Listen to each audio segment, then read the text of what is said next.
जी कि award ceremony meeting बोल देना चाहिए। आदरणीय ओ अपने भी बोलिए। मंच पर विराजमान हमारे हाँ, बोल रहे हैं। मेरा जिला भी 322 से ऊर्जावान जिलापाल आदरणीय श्री संजय कुमार जी, मंच के सामने बैठे हमारे जिला 322 से के सिलेबस ज्ञान और सुझाव के प्रतीक हमारे पीडी जी और 322 से के मार्गदर्शन और कर्णधार इस वर्ष के आप सभी सभागार में उपस्थित सभी लोगों को मैं अपनी ओर से हार्दिक नमन करता हूं, धन्यवाद करता हूं कि आप सभी ने बड़ी ही सदनता से सारे कार्यक्रमों को अस्थायी रूप से बैठ करके देखा, इसके लिए आप सबको बताया। आज दिनेश भैया का और सवेरा का बहुत तारीफ हो रहा था। मैं इस धन से आबाद होता है उसे धनबाद होता है, और आज डिस्ट्रिक्ट 322 में कई वर्षों के बाद सवेरे का आहट हुआ है।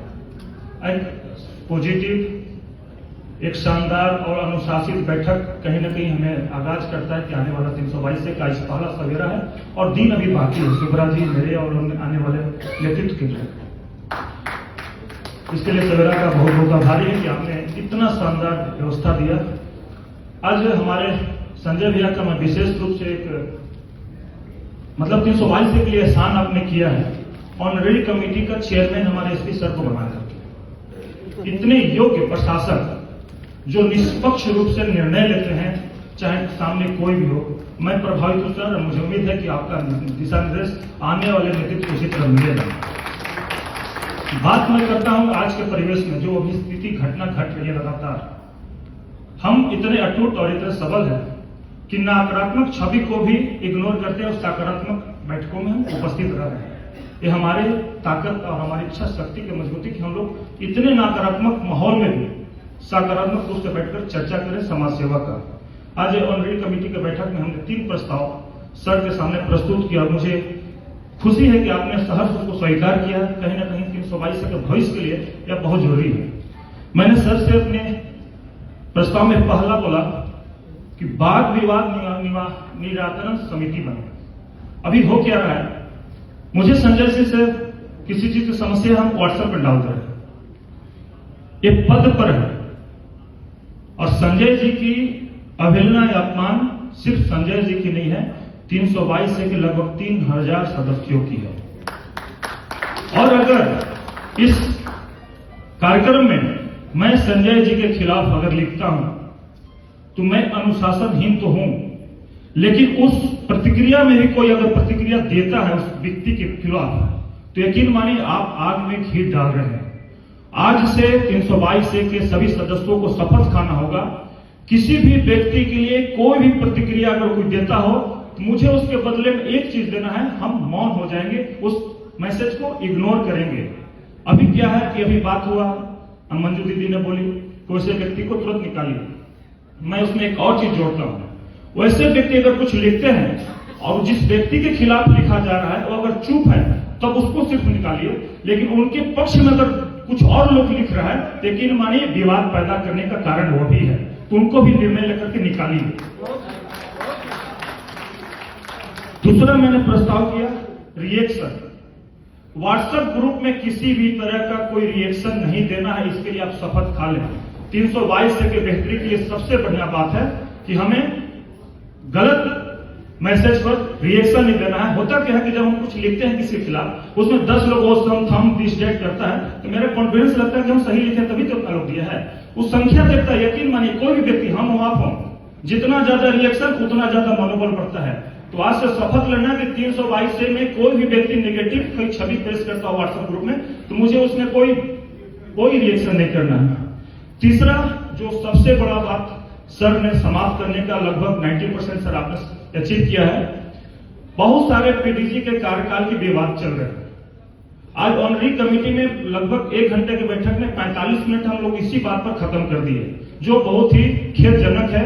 हम जो ऑनरेरी कमेटी के हमारे इतने मार्गदर्शकों के मंडल में बैठते तो हमें सीखने का मौका मिले, यह सोचने के लिए मैंने आज सर को एक प्रस्ताव दिया कि पुराने जितने भी कमेटी समस्याएं हैं, डीएसएफ फंड का हो, कमल जी का हो, विवेक जी का हो, सीमा जी का हो, कंचन का हो, संजय जी का हो, सुब्रा जी का हो, वो सभी समस्याओं के लिए कमेटी बनाइए और उस कमेटी में ही निराकरण खत्म कीजिए, ताकि ऑनरी कमेटी के महत्वपूर्ण समय को हम बचा सके। दूसरा है, सारे हाउस को बोलते हैं, चाहे क्लब का स्तर से हो, चाहे जिला 322 के वरीय पदाधिकारियों के द्वारा हो, अगर किसी कमेटी का निर्माण किया जाता है, उस कमेटी के निर्णय को स्वीकार करने का फर्ज मेरा बनता है। अब जिस कमेटी का निर्णय को अगर आप किसी बैठक में पुनः उसको विवादित करते हैं, तो सिर्फ उस व्यवस्था को विवादित नहीं करते हैं, उस कमेटी की आस्था को विवादित करते हैं, क्योंकि उस कमेटी में पीडीजी के लोग होते हैं। तो मेरा आग्रह है कि कमेटी तभी बनाए जो सर्वमान हो, और कमेटी ने निर्णय दिया तो उस निर्णय को सर्वमान बनाना होगा, ताकि भविष्य में कोई विवाद का मामला न चले। मैं आज सब आपसे पूछता हूं, कंचन में विवाद हो सकता है, हमारे बड़े भाई में विवाद हो सकता है, संजय जी में विवाद हो सकता है। एक आदमी हाथ उठाकर बोले इसमें पूर्ण कौन है? अगर कोई अपने आप को पूर्ण मानते हो, जिसको जीवन में कोई गलती नहीं की हो, आने वाले समय में गलती करने की गुंजाइश हो, तो एक हाथ उठा दे। चौधरी साहब तब आप पूर्ण है तो पूर्णता जानते किसको होता है? भगवान को होता है, जो मोक्ष प्राप्त होता है। ईश्वर आपको लंबी उम्र दे। दूसरा मैं इस हाउस से पूछना चाहता हूं, चुनाव लड़ करके इस मंच पर आना और अपना समूल समाज सेवा में देना, तन मन धन परिवार के बीच का समय, यह कोई अपराध नहीं है। अगर इस मंच पर कोई गलती होती है, उस गलती के लिए सामूहिक रूप से अगर कोई व्यक्ति को कॉट करता है, तो यकीन मानिए उस व्यक्ति का किए हुए कार्यों को अपमान किया जा रहा है। मिसाल के तौर पर सीमा वाजपेयी जी को मैं लेता हूं, मैं बेबाक बोलता हूं, बुरा लगेगा तो मुझे माफ करेंगे।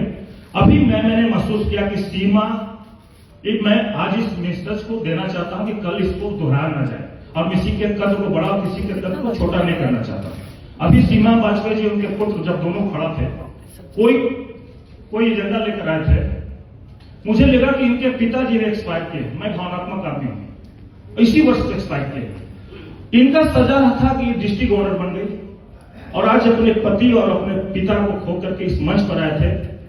आज जो भी प्रोजेक्ट उनको दिया गया, पहला तो नियम चेंज हो अध्यक्ष महोदय, कि प्रोजेक्ट अगर कोई देता हो तो पहले कमेटी सर चेयरमैन साहब के माध्यम से बनाइए, चाहे किसी भी तरह का प्रोजेक्ट, उसको अनुशंसा कराइए, और उसको यहां पर सिर्फ यह नियम बनाइए कि हमने बीएसएफ का मैसेज दिया, आप लोग स्वीकार कर लीजिए। इस मंच पर खड़ा करके किसी तरह का वाद विवाद करने का मतलब है कि सामने वाले व्यक्ति को बताना कि यहां लड़ाई भी किया जा सकता है।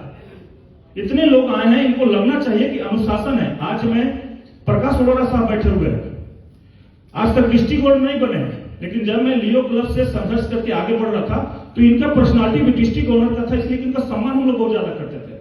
आज डिस्ट्रिक्ट गवर्नर का क्या नहीं बोला दिया जा रहा, भस्मासुर, अजगर, तो समझिए हम कहां जा रहे हैं। मुझे तो लगता है कि मैं चुनाव लड़ कर मैंने गलती किया, और अगर संजय सर और शुभ्रा दीदी इसको नहीं सुधारे, और मेरे कार्यकाल में अगर मैं अनुशासित रहूंगा, आपके सेवा में समर्पित रहूंगा, लाइन्स के सभी नियमों को पालन करूंगा, तो मैं कतई नहीं बर्दाश्त करूंगा कि मेरे खिलाफ कोई कुछ लिखे, मैं रिजाइन मार करके घर चला जाऊंगा। मैं यहाँ पद, सेवा और सम्मान के लिए आया था। इस तरह से अपमान करने के लिए किसी को अधिकार मैं नहीं दिया है। क्यों? क्योंकि अपने निजी समय में चेयरमैन है संत पॉल के, यहाँ बड़े बड़े धनाढ़ है, BMW और बड़े बड़े बंगलों के मालिक, बड़े बड़े व्यवसाय के मालिक हैं। उनकी गलती है कि मंच पर चुनाव लड़के आ गए, इसलिए उनको कुछ भी बोलते हैं। उनका निजी सम्मान भी है अपने जीवन में। आत्मसम्मान सबसे बड़ा चीज होता है। अगर आत्मसम्मान पर ठेस कोई मारता है, तो मुझे लगता है उस मंच हो चाहे पद हो, लात मार के यहां से निकल जाना चाहिए। मैं आप सभी से आग्रह करूंगा, आज जो भी हुआ, जो भी बीता, मैं पुनः वही दिन वापस लाना चाहता हूं। एक समान पदाधिकारी के रूप में प्रकाश पवार को मैं डिस्ट्रिक्ट गवर्नर के रूप में सम्मान देता था, उसी तरह है आज डिस्ट्रिक्ट गवर्नर को छोड़ दीजिए, आप एक एक व्यक्ति में एक सम्मान का नजर होना चाहिए कि सामने मंजू मैडम बैठी हैं तो सुषमा त्रिवेदी के रूप में उनको देखने का सम्मान होना चाहिए। मैं आप सबसे विनम्र निवेदन करता हूं, आज बड़े ही हार्मोनिक रूप से संगठन का संचालन हुआ है। आप सभी से आग्रह है कि हम सभी संयमित रहें, व्हाट्सएप ग्रुप में लिखना बंद करें, एक दूसरे का सम्मान करें, और संगठन के प्रति किए गए दायित्व को हम लोग पूरा करें। और दूसरी सबसे अंतिम बात, एक दूसरे से जुड़ने की ये सबसे बढ़िया बात होता है, एक दूसरे से बात करना। डायरेक्टरी छप चुका होगा, आने वाले वर्ष में आप सबको एक दूसरे से मिलिए, और हम लोग मिल करके 322 को और बेहतर और बेहतर और बेहतर दें। और उससे भी बड़ी बात, आने वाला वर्ष हमारी एकता का, चट्टानी एकता का जरूरत है। 60 साल का गौरव भी संजय कुमार ने बताया कि 60 साल से मैं 322 से चल रहा है। उसमें एक चांद में दाग लगता है, 322 में भी दाग है। इंटरनेशनल डायरेक्टर आज तक हमारे 322 से कोई नहीं बना है। इस तरह से हम लड़ते रहेंगे, विवादित होते रहेंगे तो यकीन मानिए जब आप घर में लड़ते हो तो बाहर में भी चर्चा जाती है, तो उसमें कोई संगठन में एकता नहीं, वहां से डायरेक्टर बनाओगे तो पहले वही गुटबाजी हो जाएगा। आज से अगर इस दाग को खत्म करना है, जो भी इंटरनेशनल डायरेक्टर के प्रोजेक्टर हैं वो सभी लोग मिलकर के 322 को सामंजस्य बनाए, समरसता बनाए और समान रूप से व्यवहार करने का एक ताकत बनाए, ताकि इस 2027 में मेरा भी गौरवशाली वर्ष होगा कि मैं भी चाहूंगा कि मैं एमजेएफ दूं ना दूं, क्लब बढ़ाऊं ना बढ़ाऊं, 300 मेंबर बढ़ाऊं ना बढ़ाऊं, 2027 में इंटरनेशनल डायरेक्टर तो बना ही दूंगा। ये मेरा प्रण और वही आग्रह 322 में उस दाग को हटाने के लिए एक होने की जरूरत है। 322 को इंटरनेशनल डायरेक्टर का मुख्य उद्देश्य बना करके इस वर्ष कमी को दूर करें। आप सबको, खासकर धनबाद सवेरा को, उपस्थित सभी सदस्यों को, मंच के बासिंद सभी पदाधिकारियों को मेरी ओर से बहुत बहुत धन्यवाद। कौन बनेगा करोड़पति देखे थे, कौन बनेगा इंटरनेशनल डायरेक्टर? जो क्लब को 322 को 5 करोड़ डोनेट करेगा हम लोग एक बार विचार करेंगे।